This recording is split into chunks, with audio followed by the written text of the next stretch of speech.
yazılan mürəkkəb isimlər hansı yollarla yaranır? Birincisi, əks mənalı sözlərin birləşməsi ilə. Məsələn, gecə, gündüz.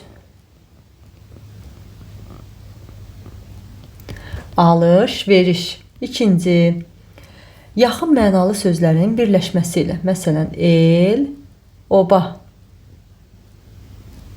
Daha sonra oğul, uşaq.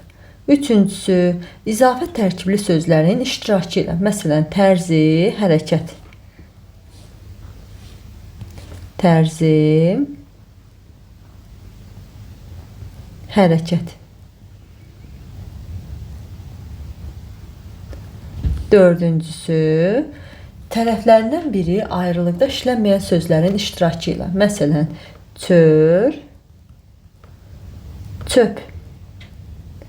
Bu mürəkkəb isimlər defislə yazılan mürəkkəb isimlərin yaranma yollarıdır.